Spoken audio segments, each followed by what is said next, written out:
मैं हूं किशोर अजवाणी। आज की ताजा खबर जारी है। जम्मू से ब्रेकिंग न्यूज दे रहे हैं पवन शर्मा। पाकिस्तान ने एक बार फिर सीज फायर का उल्लंघन किया है। पाकिस्तान ने एलओसी पर पुंछ में फायरिंग की है, जिसका सुरक्षा बल मुंह तोड़ जवाब दे रही है। पवन शर्मा हमारे सहयोगी फोन लाइन पर मौजूद हैं। पवन, क्या अब भी फायरिंग जारी है? हाँ बिल्कुल, देखिए पाकिस्तान की तरफ से कल से ही सीज फायर का उल्लंघन पुंछ के अलग अलग हिस्सों में किया जा रहा है। कल मनकोट सेक्टर जो मेंढर का है वहाँ रात को हैवी फायरिंग की गई थी और अभी सुबह जो पुंछ का गुलपुर सेक्टर है वहाँ पर पाकिस्तानी आर्मी की ओर से भारतीय सेना की चौकियों को निशाना बनाकर फायरिंग की जा रही है। हालांकि भारतीय सेना भी मुंह तोड़ जवाब दे रही है। पाकिस्तान की तरफ से सिविलियन इलाकों को टारगेट किया जा रहा है, मोर्टार शेलिंग की जा रही है और बड़े हथियारों से फायरिंग की जा रही है। लेकिन फिलहाल अभी तक कोई नुकसान की खबर नहीं है, लेकिन भारतीय सेना भी जवाबी कार्रवाई कर रही है। जी, बहुत बहुत शुक्रिया पवन आपका। पहाड़ों पर हो रही लगातार बारिश और बर्फबारी ने मैदानी इलाकों को ठिठुरने पर मजबूर कर दिया है। मौसम विभाग ने अलर्ट जारी किया है कि शनिवार और रविवार को दिल्ली समेत कई राज्यों में ओले तक पड़ सकते हैं, जिसके पीछे जम्मू कश्मीर के कई इलाकों में फिर शुरू हुई बर्फबारी है। बारामूला में हालात सबसे ज्यादा खराब है, क्योंकि भारी बर्फबारी की वजह से कई रूट बंद हो चुके हैं।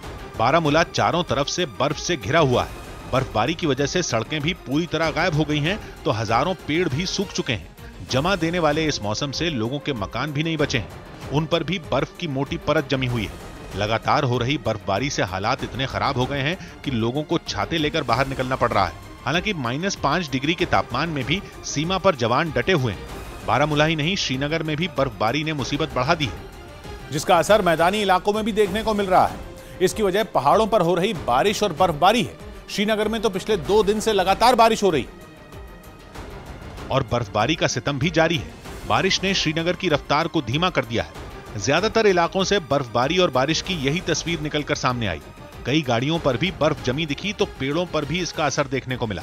श्रीनगर का तापमान -3.2 डिग्री दर्ज किया गया। बर्फबारी ने पुलवामा को भी जमा दिया है। वहां गाड़ी के अंदर से बनाया गया एक वीडियो सामने आया। इसमें घने जंगल सफेद संकट से घिरे दिखे। बताया गया कि रास्ते पर भी बर्फ जमा थी, लेकिन काफी कोशिश के बाद उसे खाली कराया जा सका और गाड़ियां वहां से निकल सकी। और इस बर्फबारी की वजह से मैदानी इलाकों में लोगों की कपकपी छूट रही है। दिल्ली के लोग तो कड़ाके की ठंड और घने कोहरे का डबल टॉर्चर झेल रहे हैं। और ये मुसीबत आने वाले दिनों में और बढ़ने वाली है। दिल्ली में न्यूनतम तापमान 7.2 डिग्री दर्ज किया गया। ठंड के साथ कोहरे का भी दिल्ली में जबरदस्त असर देखने को मिला। आप देख सकते हैं मौसम का जो कहर है वो लगातार बना हुआ है और कोहरे की वजह से विजिबिलिटी पर काफी असर पड़ा है। धुंध की वजह से दिल्ली के कई इलाकों में विजिबिलिटी खराब रही। दिल्ली से करीब 50 किलोमीटर दूर उत्तर प्रदेश के बागपत में ये धुंध हादसे की वजह बन गई। वहां 12 से ज्यादा गाड़ियां और ट्रक एक दूसरे से टकरा गए, जिसमें कई लोग घायल हो गए। मौसम विभाग ने आशंका जताई है कि 5 और 6 जनवरी को यह कोहरा और घना हो जाएगा। दिल्ली, हरियाणा और पंजाब में बारिश की भी आशंका है। अनुमान है कि 5 जनवरी को दिल्ली, हरियाणा और पंजाब में जोरदार बारिश होगी, जिससे तापमान और गिर जाएगा। इन तीनों राज्यों में बारिश के साथ ओले गिरने की भी संभावना है, यानी ठंड से ठिठुर रहे लोगों पर अभी और आफत बरसने वाली। 5 जनवरी को ही जम्मू कश्मीर और हिमाचल में भारी बर्फबारी की चेतावनी जारी की गई। 6 जनवरी को मौसम का सितम और बढ़ जाएगा। मौसम विभाग के मुताबिक दिल्ली, हरियाणा और पंजाब में बारिश भी होगी और घना कोहरा रहेगा। 7 जनवरी को भी इन राज्यों में जबरदस्त कोहरे का असर देखने को मिलेगा। तापमान 5 डिग्री से भी नीचे जाने का अनुमान है। यूपी के सुल्तानपुर में 2 पक्ष के लोगों के बीच जमीन के विवाद को लेकर मारपीट हो गई। दोनों पक्ष के लोगों ने एक दूसरे पर डंडों से हमला किया, जिसमें 12 से ज्यादा लोग घायल हो गए, जिसमें कई महिलाएं भी शामिल थी। इस बीच कुछ लोग एक निहत्थे आदमी को लाठियों से पीटने लगे, जिन्हें एक महिला रोकने की कोशिश करती दिखी। तभी दूसरे पक्ष के लोग भी लाठी से कुछ लोगों पर हमला करने लगे।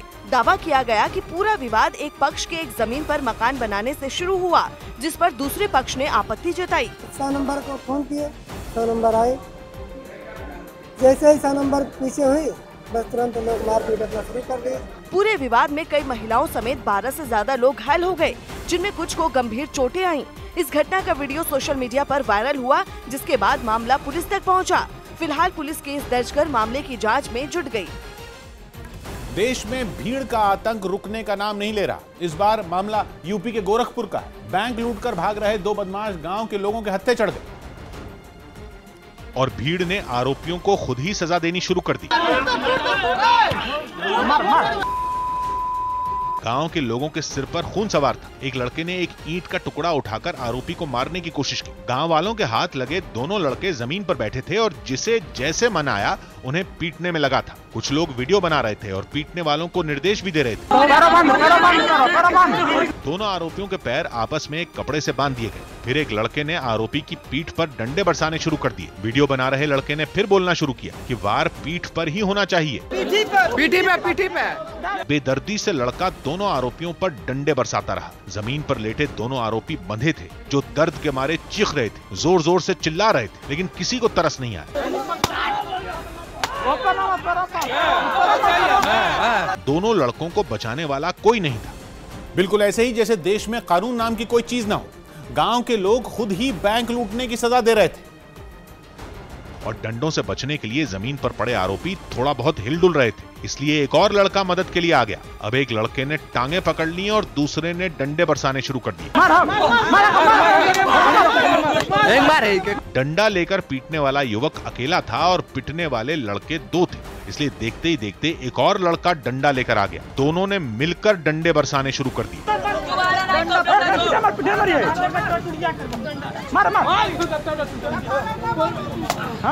आरोपियों के कपड़े तक फट चुके थे, मुंह से केवल चीखें और कराहें निकल रही थी, लेकिन मारने वालों के हाथ थक नहीं रहे थे। कुछ देर में एक पुलिस वाला भी मौके पर पहुंच गया और लूट के आरोपियों को भीड़ के गुस्से से बचाने की कोशिश करने लगा, लेकिन गांव के लड़के तब भी नहीं रुके। लोगों के गुस्से के सामने एक अकेला पुलिस वाला बेबस दिखाई दे रहा था। थोड़ी देर में पुलिस वाला बिल्कुल लाचार दिखने लगा और आरोपियों को लड़के मनचाहे तरीके से पीटने लगे। एक आरोपी की कलाई पुलिस वाले ने पकड़ी हुई थी और दूसरे लड़के को भीड़ बुरी तरह से पीट रही थी। कुछ लोग लगातार आरोपियों को पीट रहे थे और गाँव के कुछ लोगों की भीड़ तमाशबीन बनी हुई थी। इन दोनों आरोपियों का एक साथी गांव के लोगों से बचकर भागने में कामयाब हो गया था। दो छोटे बैंकों में लूट की अलग अलग घटनाओं के बाद आरोपी मोटरसाइकिल पर भाग रहे थे जब गांव वालों ने इन्हें पकड़ लिया और इस कदर पीटा कि इनकी जान पर बनाई। दोनों आरोपी खून से लथपथ हो गए, लेकिन गांव वालों के हाथ नहीं रुके। दोनों लड़कों के पास से वो दोनों पिस्तौल भी बरामद हो गई जिनका लूट में इस्तेमाल होने का शक है। पिस्तौल मिलने के बाद तो ऐसा गुस्सा भड़का कि लोगों ने रास्ते से पत्थर उठाकर लड़कों पर बरसाने शुरू कर दिए। थोड़ी देर में लूट की रकम भी बरामद हो गई। आरोपियों पर 2 घटनाओं में 64,000 रुपए लूटने का आरोप लगा था। पूरी रकम भी बरामद हो गई, हथियार बरामद हो गए, पुलिस भी आ गई, लेकिन लोगों का गुस्सा फिर भी नहीं थमा। गनीमत ये रही कि पुलिस वाले आरोपियों को जिंदा बचाकर अस्पताल पहुंचाने में कामयाब हो गए। डॉक्टरों के मुताबिक दोनों की हालत खतरे से बाहर है। दिल्ली के रोहिणी इलाके में कार सवार कुछ बदमाशों ने अनिल मान नाम के एक आदमी की गोली मारकर हत्या कर दी। बताया गया कि घटना के वक्त अनिल अपने कुछ दोस्तों के साथ रोहिणी के सेक्टर 17 इलाके में मौजूद था, जहां एक कार में सवार कुछ बदमाश आए और उन्होंने अनिल पर अंधाधुंध फायरिंग कर दी। हमला करने के बाद बदमाश वहां से फरार हो गए और कुछ लोगों ने घायल हालत में अनिल को अस्पताल में भर्ती करवाया, लेकिन वहां डॉक्टरों ने उसे मृत घोषित कर दिया। पुलिस के मुताबिक मारे गए अनिल मान के खिलाफ कुछ आपराधिक मामले दर्ज हैं, लेकिन पुलिस इस घटना की गैंगवॉर पहलू से भी पड़ताल कर रही है।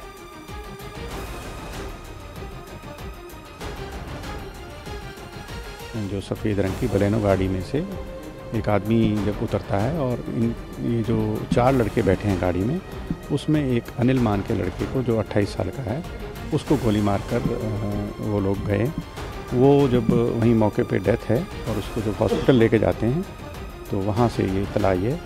तफ्तीश जारी है और मर्डर का केस दर्ज कर लिया गया है। मैं तो नीचे आ रहा था तो एकदम भाई ने बताया कि ऐसे ऐसे बंटू भाई को गोली लगी, तो मैं ऊपर जा रहा था चाबी लेने। भाई ने बोला वैसे कि चाबी किसने बताया तेरे को? भाई ने बताया था नीचे कि ऐसे जब जल्दी का चाबी ले गया, इतना सुना मैं तो। हरियाणा के कैथल में सड़क पर 2 सांडों के आपस में भिड़ने से वहां जाम लग गया और गाड़ियों की लाइन लगी। वहां से गुजर रहा एक बाइक सवार भी सांडों की लड़ाई की चपेट में आ गया और लड़ रहे सांडों ने उसे टक्कर मार दी। टक्कर से उसका बैलेंस बिगड़ गया और वो गिरते गिरते बचा, लेकिन उसने खुद को संभाला और वहां से पीछे हटकर अपनी जान बचाई। हालांकि दोनों सांड उसकी बाइक पर चढ़ गए। इस दौरान सांडों की लड़ाई का वीडियो बना रहे लोग उसे वहां से पीछे हटने के लिए कहने लगे, अरे विक्रम दूर हो जा, दूर हो ले। बीच सड़क पर सांडों की लड़ाई को देख कई गाड़ियां पीछे हटने लगीं और कुछ दूरी पर ही रुक गईं। लेकिन सांडों की लड़ाई और तेज हो गई और सड़क पर खड़ी एक कार के ड्राइवर ने आगे बढ़ने की जगह रास्ता बदलने में ही भलाई समझी। हालांकि एक तेज रफ्तार बाइक सवार लड़ रहे सांडों के पास से तेजी से निकल गया। इस दौरान दोनों सांड लड़ते हुए हुए बीच सड़क पर आ गए और डिवाइडर के दोनों तरफ खड़े होकर लड़ने लगे। बीजेपी अध्यक्ष अमित शाह आज त्रिपुरा के दौरे पर जाएंगे। बीजेपी अध्यक्ष अमित शाह आज 2 दिन के त्रिपुरा दौरे पर पहुंचेंगे, जहां वो पन्ना प्रमुख सम्मेलन को संबोधित करेंगे। एमएनएस अध्यक्ष राज ठाकरे 7 जनवरी को दिल्ली के 2 दिन के दौरे पर आ रहे हैं, जिस दौरान वो राहुल गांधी को अपने बेटे की शादी का न्योता देंगे। यूपी के सीएम योगी आदित्यनाथ प्रयागराज के दौरे पर पहुंचेंगे, जहां वो कुंभ की तैयारियों का जायजा लेंगे और साधु संतों से मुलाकात करेंगे। केंद्रीय मंत्री नरेंद्र तोमर ने अयोध्या पर्व में शिरकत की और कहा कि समय आने पर लोगों की इच्छा जरूर पूरी होगी। कर्नाटक सरकार ने डीजल और पेट्रोल पर सेल्स टैक्स में इजाफा कर दिया, जिससे पेट्रोल 70 रुपए 84 पैसे प्रति लीटर और डीजल 64 रुपए 66 पैसे प्रति लीटर हो गया। एसपी नेता आजम खान ने राफेल डील पर प्रधानमंत्री मोदी को घेरते हुए कहा कि वो राहुल गांधी के सवालों से क्यों भाग रहे हैं। एनजीटी ने अवैध खनन नहीं रोक पाने पर मेघालय सरकार पर 100 करोड़ का जुर्माना लगाया। राजस्थान के जयपुर में राहुल की 9 जनवरी को होने वाली किसान रैली को सफल बनाने के लिए सीएम अशोक गहलोत ने विधायकों और पार्टी के नेताओं के साथ बैठक की। उत्तर प्रदेश के मुरादाबाद में नए साल के मौके पर कुछ नर्सों ने जिला अस्पताल में डांस करके जश्न मनाया था, जिसका वीडियो वायरल होने के बाद अस्पताल प्रशासन ने इसकी जांच के आदेश दे दिए। क्योंकि नए साल के जश्न में कुछ नर्सें यही भूल गईं कि जिस जगह वो नाच रही हैं वहां गंभीर हालत में कई बच्चे भर्ती हैं। उन्होंने तो अस्पताल का माहौल ही रंगीन कर दिया। जिस वार्ड में बच्चों का इलाज होता है वहां उन्हें फिल्म सिम्बा के गाने पर थिरकते हुए देखा गया।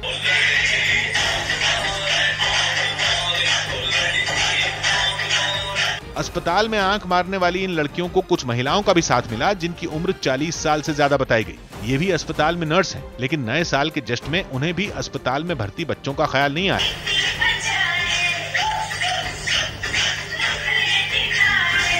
इस वीडियो के वायरल होने के बाद अस्पताल प्रशासन ने मामले की जांच का भरोसा दिया। जो वीडियो मुझे दिखाया गया है, लेकिन मैं अब इसकी जांच करवाऊंगी, देखूंगी और जो भी उसमें जो दोषी पाए जाएंगे कार्रवाई करूंगी।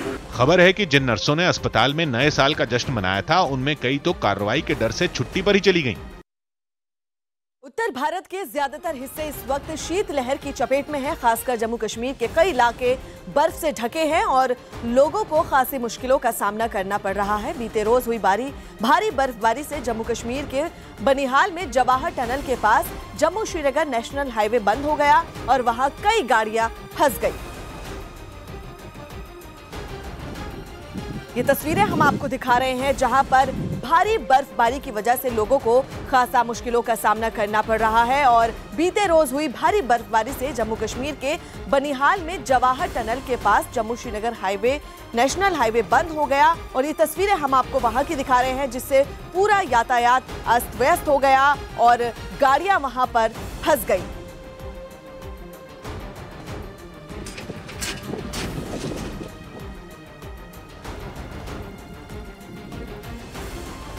श्रीनगर में देर रात से भारी बर्फबारी शुरू हो गई। बर्फबारी से घाटी में बर्फ की सफेद चादर बिछ गई। इलाके में कई रास्ते बंद हो गए, जबकि कई गाड़ियां बर्फ से ढक गई। बर्फबारी की वजह से कुछ इलाकों में बिजली की सप्लाई में रुकावट की खबरें आई।